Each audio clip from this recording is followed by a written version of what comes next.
दोस्तों, एक गांव में एक बूढ़ा सुधाकर और उसका बेटा अर्जुन रहते थे।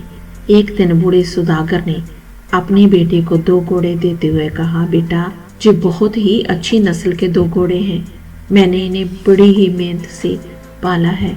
इन्हें किसी ऐसे देश में ले जाकर बेच दो जहां घोड़ों की कमी हो। एक एक घोड़ा 150 अशर्फियों में बिक जाएगा। जहाँ से बहुत दूर दक्षिण में एक ऐसा देश है जहाँ जाकर तुम मुझे घोड़े बेच सकती हो, क्योंकि मैं अब बूढ़ा हो चुका हूँ और सफ़र नहीं कर सकता। लेकिन तुम हिम्मत करो और दूर दराज के अनजान देशों में जाओ। संभव है कि तुम्हें इन घोड़ों की और ज़्यादा कीमत मिल जाए।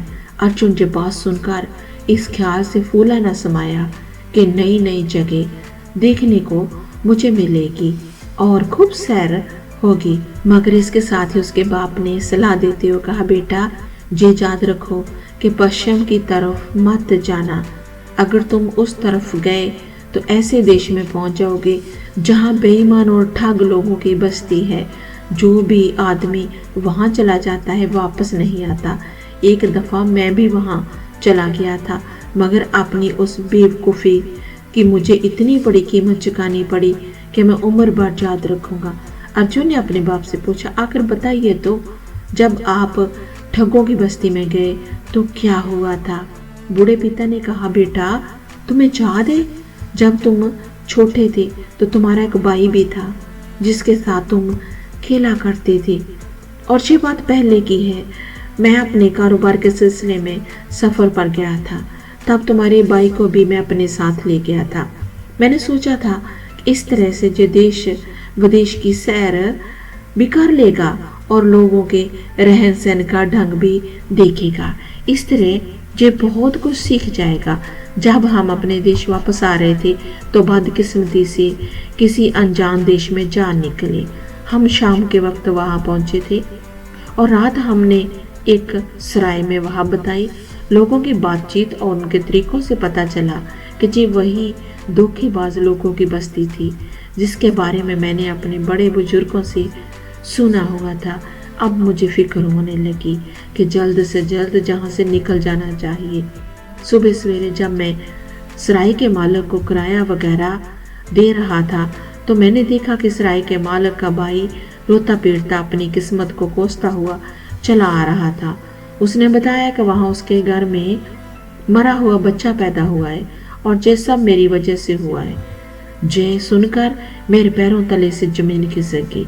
उस आदमी का कहना था कि जब मैं शाम को अपने घोड़े से उतरा तो बहुत जोर जोर से हाँफ रहा था। एक छोटा सा कीड़ा जो उड़कर सराय से बाहर निकल रहा था और इसके जोर से सांस लेने की वजह से वो उछलकर जहाँ मेरी बीवी बैठी हुई थी, जो बच्चा पैदा करने वाली थी, उसके नाक में वह कीड़ा घुस गया और इसी वजह से उसे जोर से छींक आई और छींक के कारण उसका बच्चा पेट में मर गया। देखते ही देखते वहाँ लोग इकट्ठा हो गए और हर कोई उसी आदमी की तरफदारी कर रहा था। भीड़ ने मुझ पर इल्जाम लगाया कि मैं ही उसके बच्चे की मौत का जिम्मेदार हूँ। इस सजा में उन्होंने मुझसे मेरा बेटा छीन लिया। ये सुनकर मेरे होश उड़ गए। दिल पर पत्थर रखकर मैं वहाँ से लौट आया और मेरा बेटा अब भी उन्हीं के पास, उन्हीं लोगों के कब्जे में है और उनकी गुलामी कर रहा होगा। तुम्हारे भाई की कलाई पर एक तिल का निशान है जो बिल्कुल चांद जैसा दिखाई देता है। पूरी कहानी सुनाने के बाद बूढ़ा बाप रोने लगा। अर्जुन को अपने बाप की ये हालत देखकर बहुत दुख हुआ। इसलिए अर्जुन ने अपने बाप को विश्वास दिलाया कि आप यकीन कीजिए बाबा, मैं ठगों की बस्ती में हरगिज़ कदम नहीं रखूंगा। इसके बाद अर्जुन दोनों घोड़ों को लेकर दूर दराज के देश में सफ़र पर रवाना हो गया। कुछ दिन के बाद वह एक नदी के किनारे पहुंचा। इस वक्त नदी में बाढ़ आई हुई थी, इसलिए नाव वाले ने अपनी छोटी सी कश्ती में अर्जुन के दोनों घोड़ों को ले जाने से इनकार कर दिया। नाव वाला कहने लगा, तुम अगर पश्चिम की तरफ चले जाओ तो वहां पर तुम्हें कोई ना कोई मजबूत कश्ती वाला मिल जाएगा। इस तरह कोई नाव तुम्हें नदी पार करवा देगी। जैसे ही अर्जुन पश्चिम की तरफ चला गया, अचानक जोर की आंधी चलने लगी। अर्जुन ने छुपने की जगह ढूंढने की कोशिश की, मगर उसे सिर्फ पानी की जगह नहीं मिली। वह एक पहाड़ की तरफ चलने लगा और अपने घोड़े के साथ में बड़ी मुश्किल से पहाड़ पर चढ़ गया। इस वक्त आंधी का जोर कुछ कम हो गया चुका था। अर्जुन ने देखा क्योंकि वह पश्चिम में काफी आगे आ गया था। उसे ख्याल आया कि शायद ये वही ठगों की बस्ती है। उसने सोचा कि वापस चला जाए। तभी उसके मन में दूसरा विचार आया कि जरा देखा तो जाए कि वह अजीबोगरीब बस्ती जिसकी कहानियां मैंने सुनी है वह कैसी है और वहाँ कैसे लोग रहते हैं।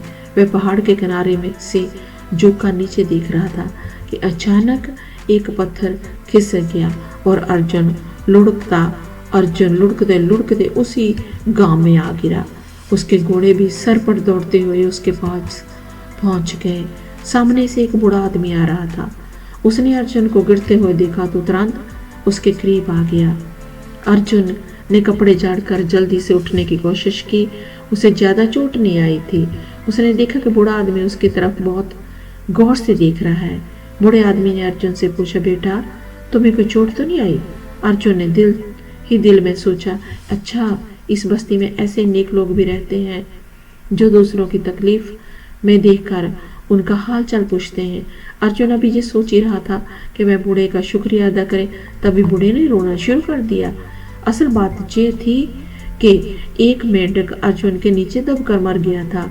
बूढ़े आदमी ने रो रो कर उस मरे हुए मेंढक को देख रहा था और कहने लगा कि मेरे प्यारे छोटे से बच्चे, मैं तेरी मौत का बदला जरूर लूंगा। उसके रोने पीटने की आवाज सुनकर बहुत से लोग वहां पर आ गए और वो लोग किसी अनजान भाषा में बूढ़े से बातें करने लगे और उन्होंने अर्जुन को बताया कि इस बूढ़े के जहाँ कोई बच्चा नहीं है। उसने उस मेंढक को अपना बच्चे की तरह पाला था, औलाद की तरह पाला था। वह इसे बहुत चाहता था, इसकी सेवा करता था। अब बेचारा बूढ़ा आदमी अकेला रह गया और इसलिए वह इस मेंढक की मौत पर इतना दुखी हो रहा है। इसके बाद गांव वाले भी बूढ़े के साथ रोने पीटने लगे। अर्जुन बुरी तरह से घबरा गया।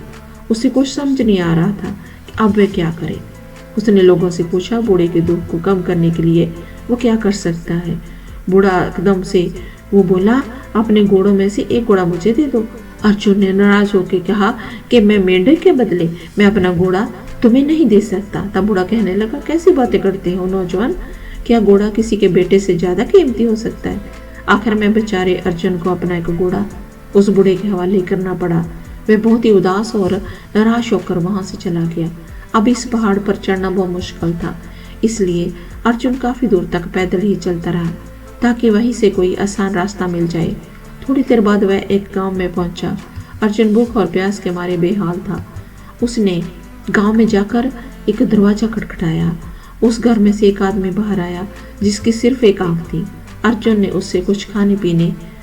उस आदमी ने जवाब दिया कि मैं तुम्हें खाने को तो कुछ नहीं दे सकता, मगर हाँ पानी जितना चाहे पी सकती हो। उसकी एक आंख वाले आदमी ने अर्जुन को पानी दे दिया। पानी पीकर अर्जुन ने उसका धन्यवाद किया और फिर चलने ही लगा था। तभी उस एक आंख वाले आदमी ने उससे पूछा, भैया तुम कौन हो और कहाँ से आए हो? तुम्हारे बाप का नाम क्या है? जैसे ही अर्जुन ने उसे अपने गांव और अपने पिता का नाम बताया, उस एक आंख वाले आदमी ने अर्जुन की बाजू जोर से पकड़ ली और खुशी से चिल्लाने लगा, आखिर तुम मुझे मिल ही गए। अब सुनो लड़के, 20 साल पहले मैं व्यापार के सिलसिले में तुम्हारे देश गया था। वहां मेरा सारा सामान चोरी हो गया था। मैं तुम्हारे बाप को अच्छी तरह से जानता हूँ। मैंने उससे 200 शैपियाँ मांगी थी और वह राजी हो गया, मगर उसे जमानत चाहिए थी और मेरे पास देने के लिए कुछ भी नहीं था। उसने कहा कि तुम मुझे अपनी एक आंख निकाल कर दे दो। मुझे पैसों की इतनी सख्त जरूरत थी कि मैं राजी हो गया। मेरी एक आंख निकाल कर वो ले गया और वादा किया कि 1 साल के बाद वह मेरे घर आएगा और मेरी एक आंख वापस कर देगा। मगर 20 साल गुजर गए, वह अब तक वापस नहीं आया। अब तो तुम मेरे हाथ लग गए हो, मेरी एक आंख वापस कर दो। बाप का कर्ज चुकाना बेटे का फर्ज होता है। उसकी बात सुनकर अर्जुन हैरान रह गया और देखते ही देखते उस एक आंख वाले आदमी के चारों ओर उसके हमदर्द लोगों की भीड़ जमा हो गई। अर्जुन अब रोने के करीब था। उसने कहा, मुझे मालूम नहीं था कि तुम्हारी आंख का क्या किस्सा है, परंतु फिलहाल ये बताओ क्या मुझे क्या करना होगा और तुम मेरा पीछा कैसे छोड़ोगे? उस आदमी ने जवाब दिया कि तुम अपना घोड़ा जहाँ पर छोड़कर जा सकते हो। बेचारा अर्जुन मजबूर होकर अपना घोड़ा वही छोड़ गया और अकेला ही आगे बढ़ गया। पहाड़ से गिरने के कारण उसका सारा बदन दर्द कर रहा था। दिल से भी वह बहुत दुखी था कि उसके दोनों कीमती घोड़े हाथ से निकल गए। थकान के मारे अब उससे चला भी नहीं जा रहा था। चलते चलते वह एक बगीचे में पहुंचा और एक वृक्ष के नीचे बैठकर आराम करने लगा।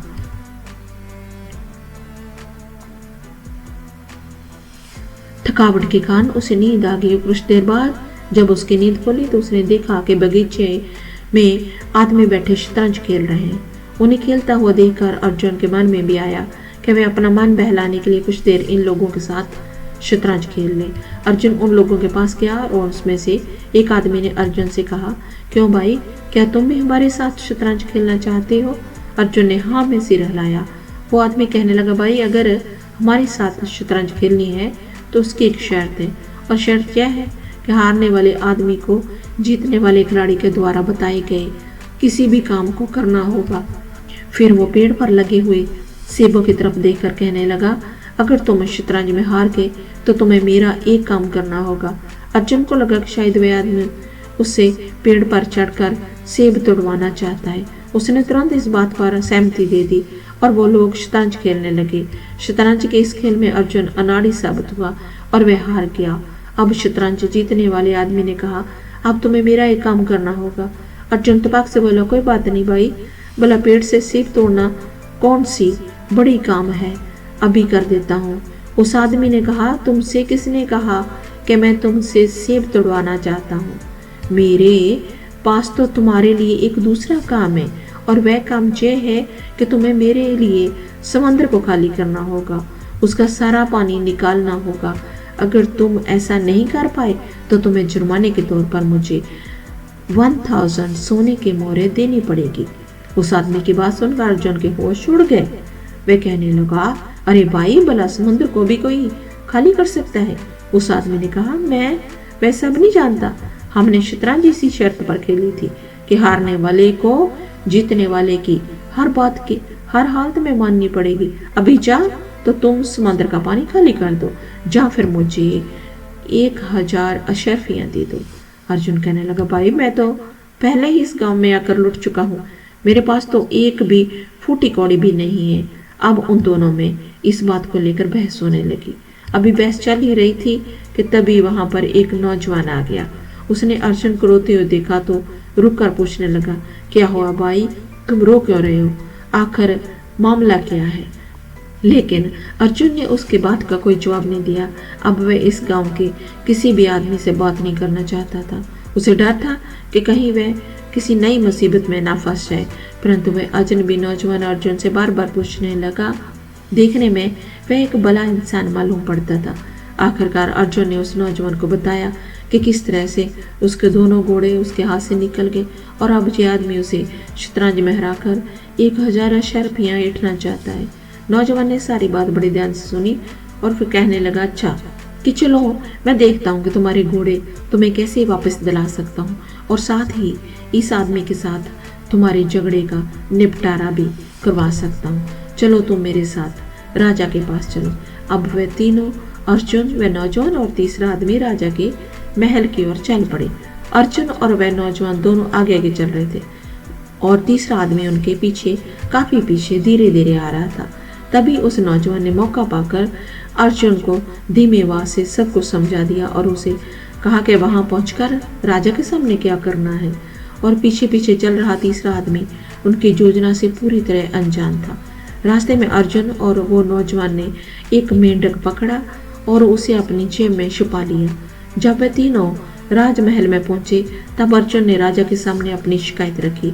उसने बताया कि गांव के 2 लोगों ने उससे उसके घोड़े ठग लिए। राजा ने सिपाहियों को भेजकर उस बूढ़े आदमी और एक आंख वाले आदमी को राज दरबार में बुलवाया। राजा के सामने पहुंचकर बूढ़े आदमी ने अपनी बात रखी। उसने कहा कि महाराज, जो मेंढक अर्जुन के नीचे दबकर मर गया था उसे मैं अपना बेटा मानता था, जिसे मैंने बड़े प्यार से पाला था। अर्जुन ने तुरंत अपनी जेब में से एक मेंढक निकाला और बूढ़े आदमी के सामने रखते हुए कहा, महाराज, इस मेंढक को मैं अपना बेटा मानता हूँ। मैं इस मेंढक को पहाड़ के नीचे छोड़ देता हूँ। अगर जब बूढ़ा आदमी उस पहाड़ से नीचे गिरकर इस मेंढक को कुचल दे तो मेरा बदला पूरा हो जाएगा। राजा ने कहा, हाँ जी बिल्कुल ठीक है, मेरे विचार से जी सही न्याय है। बूढ़े के मुकदमे का यही फैसला है। ये सुनकर बूढ़ा चुपचाप अपना घोड़ा अर्जुन को लुटाकर वहां से चला गया।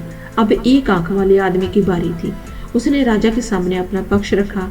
अर्जुन ने कहा, हुजूर, इसमें कोई शक नहीं कि मेरे पिता को अजीबोगरीब शौक है। उसमें एक ये भी है कि लोगों की आंखें जमा करते हैं। हमारे गोदाम में सैकड़ों आंखें जमा है। मैं इस आदमी की आंख वापस करने को तैयार हूँ, लेकिन मैं इसकी आंख से दूसरी आंख इसकी मेल करके फिर वापस कर सकता हूँ, और जब ये अपनी दूसरी आंख भी मुझे दे दे। राजा ने कहा, जी उचित है, मुझे लगता है ऐसा ही होना चाहिए। राजा की बात सुनकर एक आंख वाले आदमी ने अपना घोड़ा जो उसने अर्जुन से ऐंठा था उसको वापस कर दिया, और अपनी खोई हुई आंख वापस लेने में उसने कहा, मुझे कोई रुचि नहीं है, और वह चुपचाप राज दरबार से चला गया। अब उस तीसरे आदमी की बारी थी जिसने शतरंज के खेल में अर्जुन को हराया था। उसने राजा से कहा, महाराज, मैंने अर्जुन को शतरंज में हराया है। शर्त के मुताबिक अब इसे समुद्र का पानी निकालकर उसे खाली करना होगा, या फिर बदले में मुझे 1000 सोने की अशर्फियां देनी होगी। अर्जुन ने कहा, हुजूर, मैं समुद्र का पानी खाली करने को तैयार हूँ, परंतु पहले आप इस आदमी से कहे कि मैं समुद्र में बहकर आने वाली नदियों का पानी रोक दे।